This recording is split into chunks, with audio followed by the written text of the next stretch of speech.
Ohio is known for its two big amusement parks, Cedar Point and Kings Island. Just about a decade ago, Ohio had another large amusement park.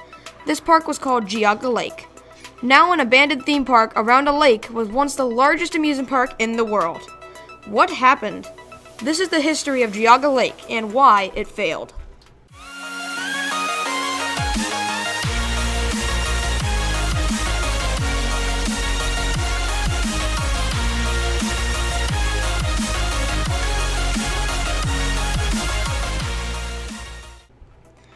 Geauga Lake didn't begin as an amusement park. In the mid-1800s, a man named Sullivan Giles made his home here. When the railroad came to the small town of Aurora, Ohio, Giles took advantage of his location and started building some entertainment around the lake. Included around the lake was a dance hall, swimming opportunities, picnic grounds, and much more. In 1887, Geauga Lake Park was established, and in 1889, Geauga Lake would get started with amusement rides. The first ride ever built at the park was a steam-powered carousel. After a couple of decades, the park would once again expand in 1925 with the Big Dipper roller coaster. This classic Woody was the biggest in the world when it first opened. It was one of the most iconic coasters in the park and was one of the coasters to be left there when it shut down almost a century later. Around the same time, a racetrack, bowling alley, and an Olympic-sized swimming pool were built. The dance room was a huge draw for guests visiting the area as bands often played there. Disaster struck in 1942 when a tornado hit the area. While the twister damaged Big Dipper and buildings, the small park was quick to rebuild. When a fire struck just a decade later in 1952, the park had $500,000 in estimated damages. It was that same year that the park changed to a seasonal amusement park. In 1969, Geauga Lake was purchased by Funtime. Funtime was run by former managers of the nearby Cedar Point amusement park. Geauga Lake continued its growth in the thrill ride department and swimming. SeaWorld Ohio was built just across the waters in 1970, but they were friendly neighbors as they were both focused on different things. After a few more rides were added, the park changed from a pay-to-ride ticket system to a one-ticket system. Two roller coasters were added back-to-back at Geauga Lake. 1976 introduced Wildcat, and a year later, Double Loop was added. Geauga Lake was the first park in Ohio to have two looping coasters, as Corkscrew was added just a year after Double Loop. More guests were visiting the park because of the advertisements Funtime had made. More and more rides were being added, along with increased attendance. Raging Wolf Bobs was created in 1988 to celebrate 100 years of Geauga Lake. Funtime would be purchased by Premier Parks in 1995. Premier Parks would invest over $9 million in new attractions. Mind Eraser was built, which was a Vekoma boomerang. These rides were very popular back in the 90s. Corkscrew was closed in 1996, but more water slides opened to thrill riders on a hot summer day. The park was growing at a great pace, and more guests were coming every year. The park was a huge success, and new rides were coming, including an intimate freefall and an SLC called Serial Thriller. The park was keeping its classic vibe while adding bigger additions. Then, in 1998, everything would change. Six Flags started owning the park in 1998. After only 2 years, Six Flags started investing heavily into the park. Some people actually think that Six Flags was the reason Geauga Lake closed, but more on that later. Six Flags invested $40 million in the year 2000 alone, as well as a rebrand to Six Flags Ohio. The classic Geauga Lake Park has become a massive thrill park. In 2000, 4 roller coasters opened. The smallest of the bunch was Roadrunner Express, a kiddie coaster.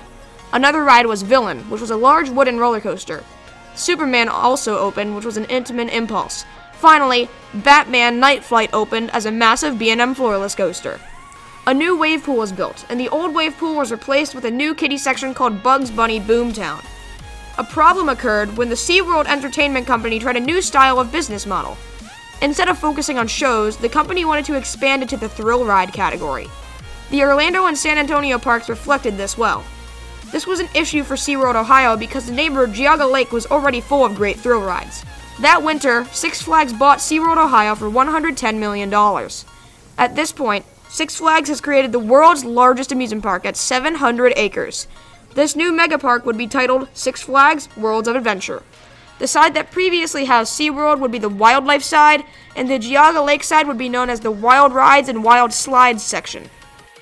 Six Flags even had the idea of building a hypercoaster along the side of the park, but that fell through due to height restrictions.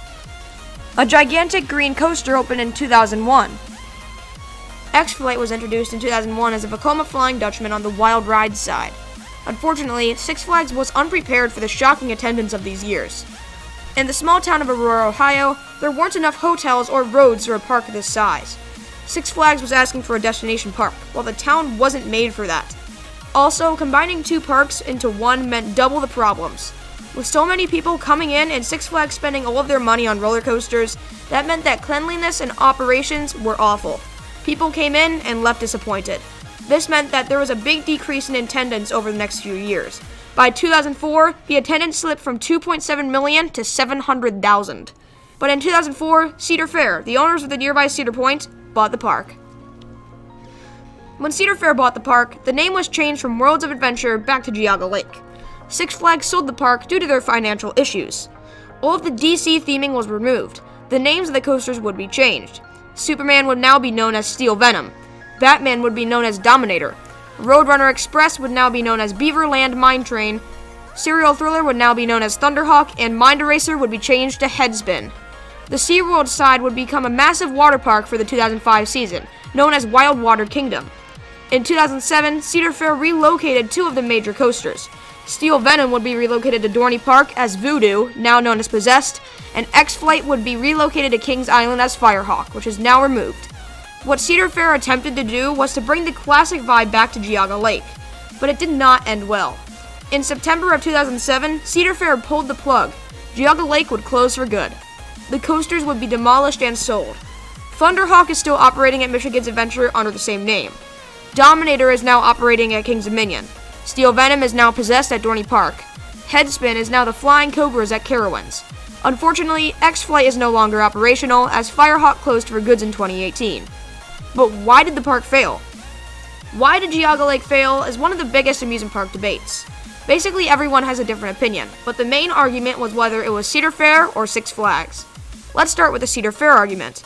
Many say that Geauga Lake was a close competitor with Cedar Fair's flagship park, Cedar Point. This was definitely true.